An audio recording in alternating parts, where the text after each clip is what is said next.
Jadi benar apa yang dikatakan Said Qutb di sini, bahwa yang penting bahwa ketuhanan itu di dalam Al-Quran selalu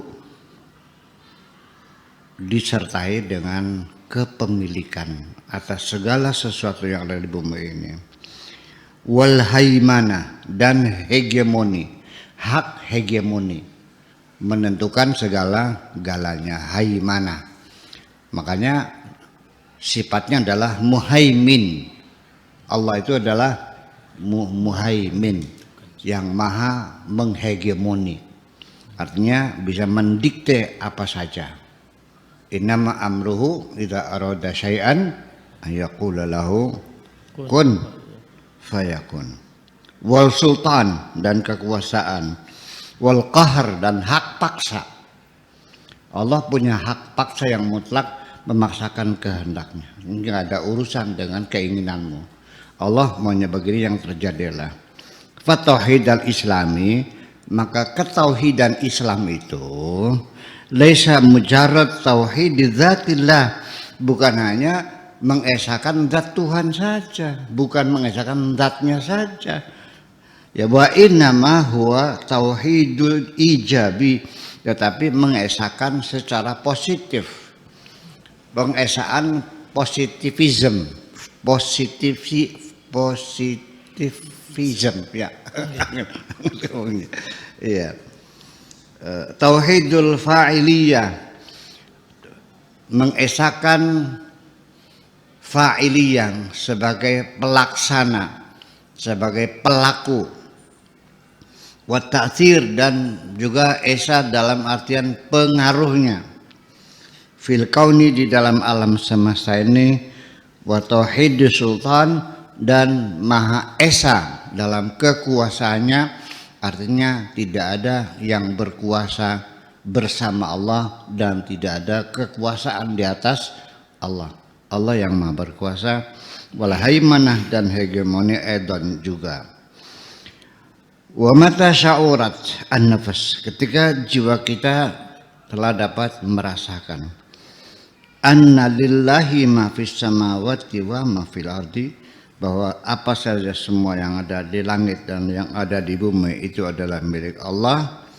Wa annahu yakunu syai'un muhit, wa annahu bikulli syai'in muhitun, dan semua apa saja dalam kekuasaan Tuhan diliput oleh Tuhan, diketahui oleh Tuhan, dan dikuasai oleh Tuhan, dan dimiliki oleh Tuhan semuanya.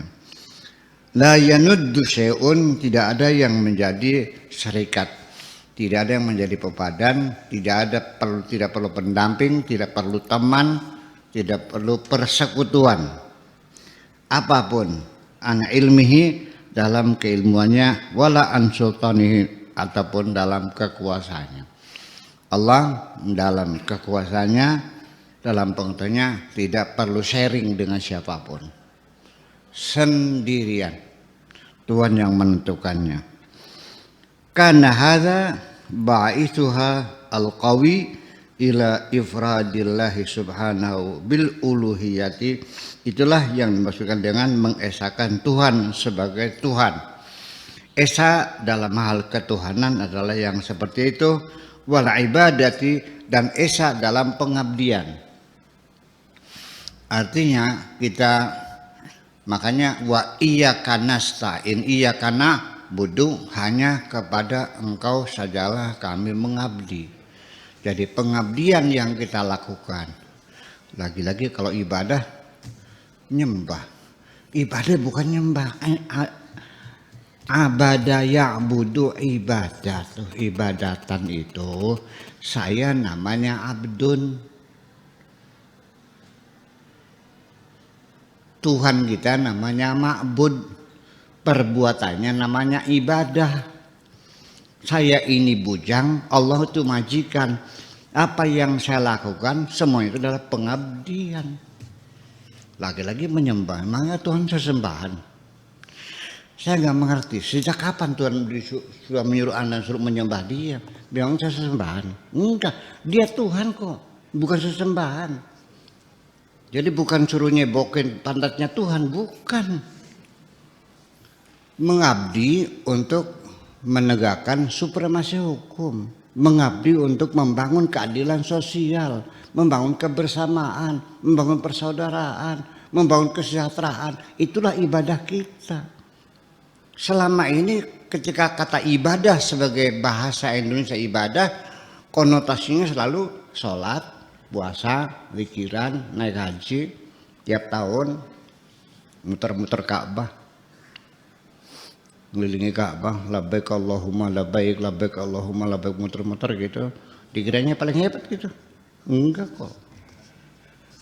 Apa artinya engkau tawaf di Ka'bah setiap tahun, tetapi anak-anak yatim di sebelah rumahmu kau biarkan terlantar tidak sekolah? Kau biarkan orang jompo rumahnya mau rubuh, kau biarkan sampai rubuh ketindihan dolken sampai cacat. Apa artinya kok? Daripada tawaf di Ka'bah tiap tahun, ya tawaf di sekitar rumah orang miskin aja, lebih hebat kok. Nah, itulah persoalannya. Ya kenapa kembali lagi bahwa ibadah kita ini terjebak dalam beragama Islam ini kepada seremoni. Ujung-ujungnya gada gedek, hilaloh. Ya kan begitu. Iya, bukan kebersihan, kesehatan, kebersamaan, persaudaraan, kemakmuran, kesejahteraan, keamanan, ketenangan, keselamatan, bukan. Ya. Sembahyang. Dan itu imaduddin, tiang agama. Barang siapa yang mendirikan sholat berarti mendirikan agama. Barang siapa yang meninggalkan sholat berarti menghancurkan agama. Saya nggak tahu lah. Itu ibadah sholat diagung-agungkan sampai menyita kitab fikih sampai lebih dari separuh. Itu habis bicara masalah sholat. Percaya nggak? Yuk kita buka kitab fikih setebal ini.